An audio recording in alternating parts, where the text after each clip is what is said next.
Hello and welcome to another episode of me reacting to fan-made cards I found online.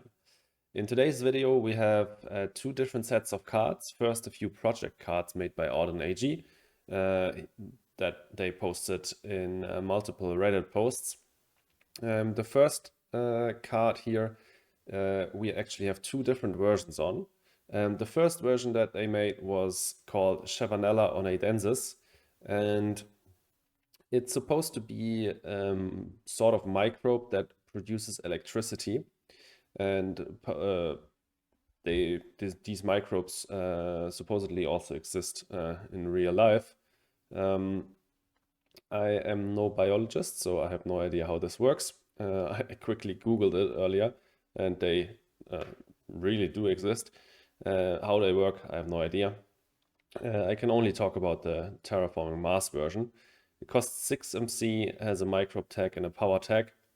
When you play this card, you need to spend a microbe from any card, so you actually need to have a microbe card. Similar to Stratospheric Birds, which you can only play if you spend a floater. And then you get 2 power prod. This is obviously, like, if you exclude the microbe that you need to spend, then 6 MC for 2 power prod is a really good deal. Geothermal Power, which is the most generic card that grants 2 power prod, costs 11. Has a building tag instead of a microbe tag. Building tag makes it much easier to play because you can spend steel on it, but Chanella Onadensis therefore is much cheaper. And the microbe tag also has its merits, for example, for ecologists or advanced ecosystems you might need a microbe for and stuff like that. But the microbe that you need to spend actually makes it quite hard to play, especially in the early game. Like, if you play tardigrades, fine, you can get this down really quickly in Gen 1 even, and quite cheaply then. But you really need a microbe card for that, and microbe cards are rare, not often that great. Some get unlocked a little bit later, something like ants or decomposers, for example. And that means you cannot play this as freely. And I think this trade-off is actually all right as it is. If you can play it, it's a really good deal. But also the only thing that you're getting is power prod. Power prod is definitely useful, but it's not something like points or card draw, which you need, which you would like to get all the time. Power prod, you could use it as heat. You can use it to play power-hungry cards, or if you're playing with colonies, you can use it to trade. But it's not like the be-all, end-all of everything. So getting a good deal on power prod will not make a card that game-breaking. Of course, if this cost 0 and gave you 5 power prod, then yes, it would be game-breaking. But to an extent like this, where it's just a 5 MC discount, I think it's okay. But still, there were discussions in the comments. Some people thought it to be too cheap. Some people said the lore or the flavoring doesn't really make sense in not in general, but in terms of Terraforming Mars, because in Terraforming Mars all the cards are kind of named generically, so there's no microbe card with a specific type of microbe on it. It's just called decomposers, for example. And so he renamed the card and also remade it a bit. So the general theme of a mix of a microbe and a power card is still there. It's now called Electron Excreting Bacteria, because this is what they do. They excrete electrons, supposedly.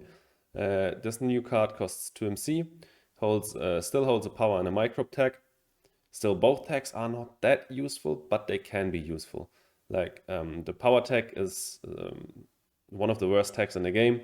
There's very little combo potential for it, except maybe for Thorgate or like Power Supply Consortium. The microbe tab is definitely more useful, but also not the best tag in the game. But at least it's 2 kind of rare tags for Diversifier, for example. And the new version of the card grants you an action to add a microbe on this card, and then microbes on this card can be spent as energy resources. I think this is quite weak, but it has a few upsides. In the base game especially, I think it's quite weak because there's not that many uses for energy resources. You need a specific card for this to work. For example, development center or an oxygen bumper. Otherwise, you cannot use energy or power resources for anything. You cannot use these microbes, you cannot turn these microbes into power and then use that power 1 gen later as heat. You need to use it immediately as power. And in the base game, there are just not then that many ways to do that. If you get development center, then this basically turns on development center. First, it turns on development center. Secondly, it's safe from energy tapping or PSC. And it also grants you another stall action. This is one more upside of this card. It's a very, very cheap stall action. One of the biggest upsides of tardigrades is that it's a very cheap card that you can immediately play that grants you a stall action, and Electron Excreting Bacteria is even better at that if you can make use of the microbes. But what makes this card better is definitely if you play with colonies, because then you will always have a use for power. This also means that the problem with power prod is if you only get 1 or 2 power prod, this still doesn't allow you to trade for power. Electron Excreting Bacteria on its own allows you to trade every 3rd gen. Or it allows you to, if you only have 1 power, to trade every 2nd gen. Or is it every 2nd gen? I don't want to do the math. I can't think straight. But I think so. And if you have 2 power, it allows you to trade every gen. So basically, it grants you a lot of flexibility in terms of trading. It is not hackers proof. It's energy tapping proof, and it grants you a stall action. So I think it's weaker than before, but it's a cute niche card that, especially if you're playing with colonies, can be quite useful. Next up, a really easy card to discuss, Outer Rim Initiative. It costs 1 MC and it just grants a Jovian tag and nothing else. So this is basically a much weaker and more specialized version of Research Coordination, which costs 4 MC and grants you a wild tag. The downside of wild tags is that they don't trigger anything when getting played, and they don't count towards Jovian multipliers at the end of the game, because wild tags only count during your turn if you perform an action. Outer Rim Initiative, while it only counts as a Jovian tag, obviously, it does the other 2 things. It is a tag when getting played. That actually doesn't help that much, because I think there's no when played combo potential for Jovian tags. Not for something, not like with, for example, green tags with viral enhancers, Ecozone and so on, or science tags with Marsu and Olympus Mons. So there's not something like that for Jovian tags, but at least Outer Rim Initiative still counts for Ganymede Colony, TG, and Wife. 1 MC is very, very cheap. So if you're remotely going for an engine strat and you draw this for free, you won't be sorry to draw it. It's not impactful, but if you're planning to go for an engine, you might get a Jovian multiplier down, like IO mining in the early game, or even if you draw a Ganymede Colony and you have titanium left over at the end, and maybe a few space discounts, just Outer Rim Initiative and Ganymede Colony could be worth the play. Maybe with 1 or 2 more Jovian tags, this would be a really good cheap point card. And I mean, if you get all the Jovian multipliers, basically any Jovian card is already great, but Outer Rim Initiative just grants such good value for its low price then. But yeah, it's easy. It could be added to the game. You could also make it like 4 MC more expensive and just grant a point on it. That would probably make it more consistent with other Jovian tags, because Jovian tags more often than not have points. I think all base game Jovian tags have points on them. So that would probably make sense and make this card a little bit more interesting. but I could see something like this being added to the game. Although they probably wouldn't add something like this in an expansion because it's just not exciting. I feel like all cards that get added nowadays in expansions like Prelude 2 need to be somehow interesting, and Outer Rim Initiative probably isn't interesting enough. Let's move on to Inhumane Research. In my opinion, one of the most unbalanced cards I've seen so far. It costs 2 MC, has 2 science tags, grants 3 card draw, and minus 2 points. So basically it's minus 3 points, but plus 1 card compared to Research. Minus 3 points is minus 15 MC worth in value. Plus 1 card is plus 3, so it's minus 12 more or less. And that would lead you to it's plus 3, so this is minus 12 compared to Research worth in value. In theory, so you would think this is way worse than Research, because research costs 11, I think. This costs 2. It's only a 9 MC cheaper than Research. It should be 12 MC cheaper than Research. Inhumane Research is really bad. But that's not how this works. Science tags are incredibly important.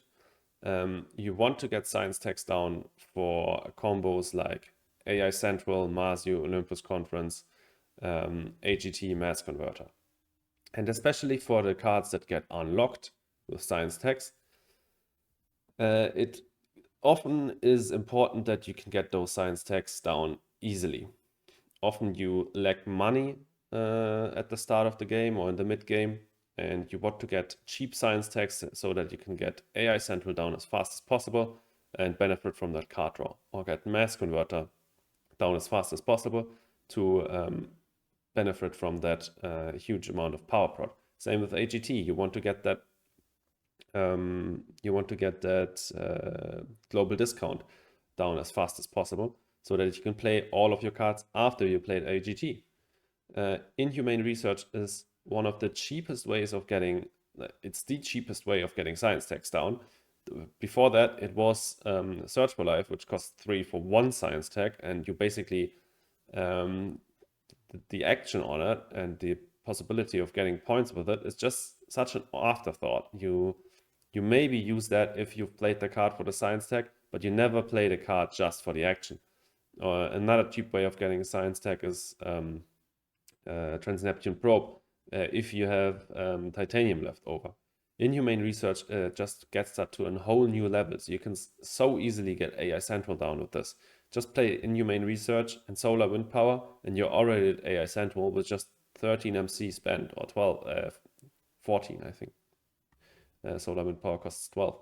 And then it also draws you 3 cards. So, like, you could play this and just hope to draw into more combo potential. It probably wouldn't be such a great play if you don't have any science combo potential on hand already.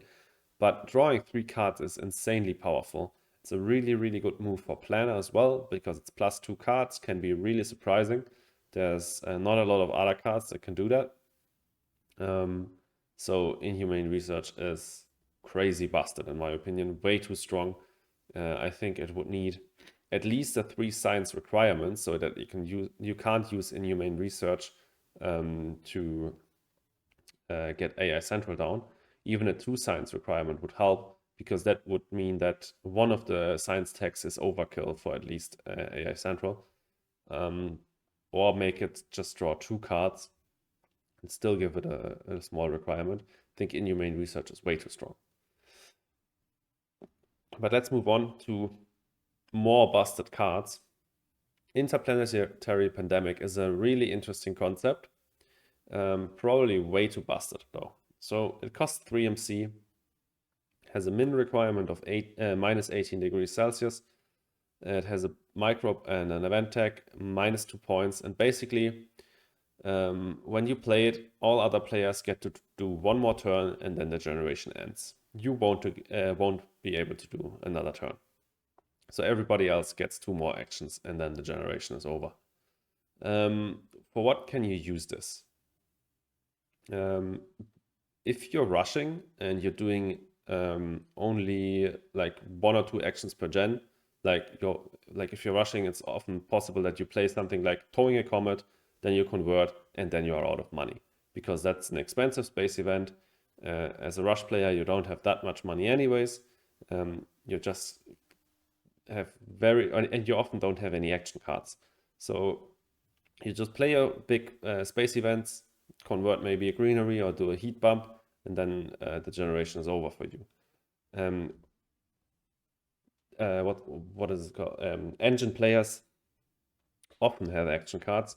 They often do a lot of stuff in a generation, and if you can just force the generation to end, they can't get all of their stuff done, meaning they can't develop their engine cards, they can't develop their card draw, they cannot make use of all of their actions, and they just lose a generation basically.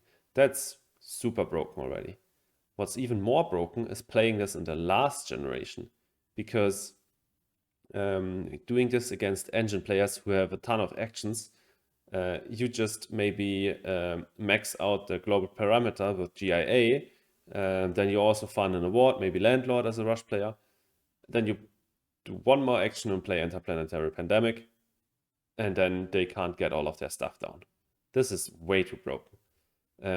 Like the only way to remotely make this playable is turn this from a minimum requirement to a max requirement, preventing you from playing it in the last gen. Because playing this in the last gen is crazy bastard. This cannot be possible in the last gen, otherwise the game would break. Maybe if you do that, if you give this a very, very strict max requirement, let's say you just flip this from minimum minus 18 degrees Celsius to maximum minus 18 degrees Celsius, you're still in the early to mid game where even engine players don't have that much to do in a generation. Maybe then it could be fair, but then I often don't see the use case for it with -2 VP on it. That's really, really prohibitive for playing it as a rush player. You're running against the clock against engine players. You don't want to give yourself that many negative points, but it could be valuable to play this and hamper an engine player setup. But it would also feel very, very frustrating to play against, and therefore I don't think we need it in the game. But it's an interesting concept for sure. And in the same post, AudunAG also introduced overtime. I think this is a concept which many people have toyed with already, and I think it just doesn't make sense in Terraforming Mars. So basically, overtime is an event card, costs 4 MC, that allows you to do 2 more actions. Basically, that allows you to do 3 actions in 1 turn. And that's just broken for claiming milestones, claiming global bonus bumps, and it's just super frustrating. In Terraforming Mars, if you know the game in and out, you know there are certain cards to play around when playing around milestones and global bonus bumps. For example, you will always know to play around Demos Down if you're trying to secure the bonus ocean. You will always know to play around towing a comet when trying to secure the bonus bump on the oxygen track. You always know that there's no card with 2 building tags on it for builder. You will always know that there are only a few cards that allow you to draw +2 for planner, and so on. And overtime just crushes everything. You now always have to focus and factor in overtime. That means there's endless possibilities of what your opponent could do. Suddenly he can not only do 5 heat bumps, he can do 6 heat bumps. Suddenly he can draw up to 4 cards. He can whatever. Like, it's just not fun to play around. There's 1 card in the entire deck that can open so many routes when fighting milestones and global bonus bumps, getting greenery conversions, securing spots on the map, and so on. I think it's not healthy for this to be in the game. I know a lot of people want something like this in the game because it just feels like something the game misses. But I think the game was designed very carefully about having 2 actions, and therefore I don't think overtime is needed as a card or a concept. But now we can go on to the next set of cards, which was made by Passy20. And actually, it's not a set of cards, it's 4 iterations of the same idea. And I found this very, very interesting. So basically, they created a card called, or a corporation called Sunw. I don't know if you're supposed to pronounce it like that. And they then tweaked the corporation based on the feedback they received on Reddit. And as always, all of these posts are linked in the description. So if you want to see the thought process and the discussions below these posts, definitely make sure to check them out and leave them an upvote. It's very, very insightful to see what people write when they create these corps and also what people write in response to that. And Sunw is a corporation with a plant and an animal tech. It has very low starting capital of 30 MC, has a plant production, starts off with 3 instant plants. And then I know here you see 9 MC, but actually your action lets you spend 3 MC to add 1 animal to another card. Plants may be used to pay for this. Also, I suppose what's down here also counts for up here. Plants may be used to pay for animal or plant cards being worth 3 MC each. So this is only 3 MC, and 1 plant can be used at 3 MC. So you can always spend either 3 MC or 1 plant to place an animal on another card.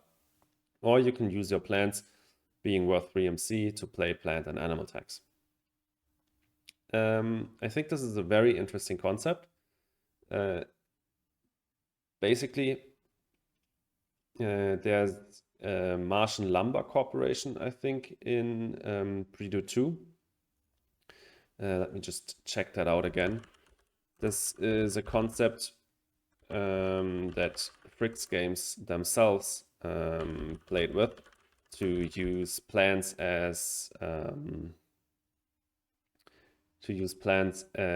money. On Martian Lumber Corp, you can use plants as 3 MC when playing building tags. Here you can use plants as 3 MC when playing plant or animal tags. And when reviewing all of the Prelude 2 project cards, I already said that Martian Lumber Corp I was not a big fan of. The card itself was cheap and you gained a plant tag and 2 useful tags. But using plants as cash is not that great because plant prod is extremely costly, much more costly than steel prod, for example, or MC prod. So you really don't want to use plants as currency to pay for cards if you can avoid it. Same goes with Electrocat. You don't want to sell plants in most cases, you want to sell steel because steel is less valuable. And same goes for Sunw, I think. Plants should only be used to pay for animal and plant tags if you really need to get those cards down fast and don't have the MC for it.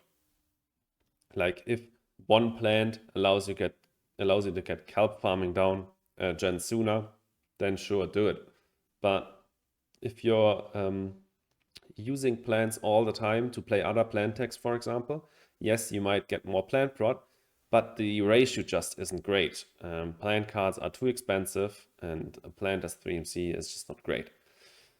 Being able to add an animal once per gen on another card and being able to use plants for this is definitely useful if you get a really good animal card. The problem is animal cards are really rare and the best ones, the 1-point animals, often only you can play them in the very late game. And that means that for the very early game, you basically don't have an ability because you don't want to use your plants as MC and you cannot make use of this ability up here if you don't have something like pets. And even for pets, it's not great because pets just grants half a point. And then you spend 6 MC for a point, and that's just not a good, not good value.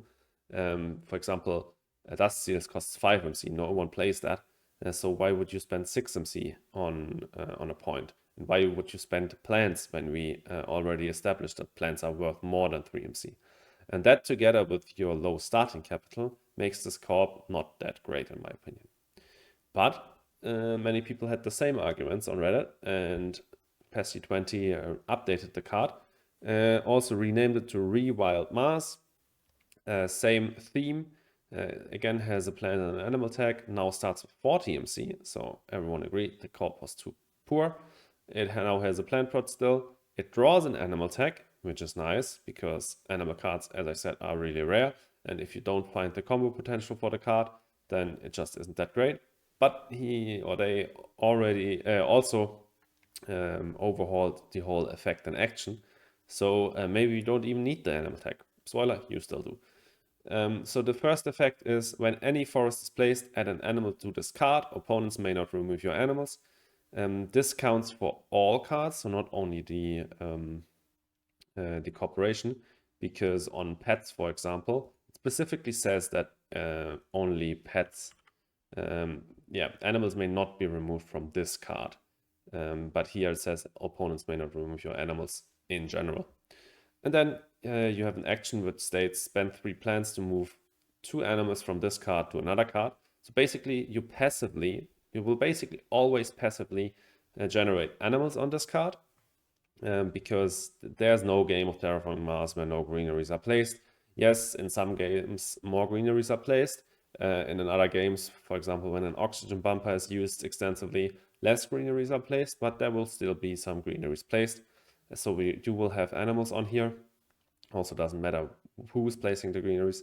And then you can spend plants to move them later in the game on an animal card on which they can score points. Problem again, even with the animal card that you draw at the start of the game, most animals can only be played quite late. Will you even have enough time to move all of your animals from here to this other card? If you have an animal card that can be played quite early, like pets, is it worth to spend 3 plants? I don't think so. 3 plants is quite expensive. Yes, I think it's worth it to use 3 plants to move 2 animals from here to, for example, fish. But again, probably don't have enough time to do that, to move all of the animals on here to fish. You maybe start moving them to small animals or pets, and then once you get the 1-point animal down, if you get a 1-point animal, then you move them to the 1-point animal. But overall, I think it's still not too strong. It's a nice theme, a really cool idea, but still I wouldn't be too hyped about playing this. It could be a fun way to get a really, really good economic setup going with Martian Zoo. But Martian Zoo also is often quite hard to play in the early game. There's 2 cities needed for that. Could be hard, but yeah, could be interesting. The next version, now called Mark, because it's the Martian Animal Rewilding Collective, has now a more official statement up here that opponents may not remove your animals.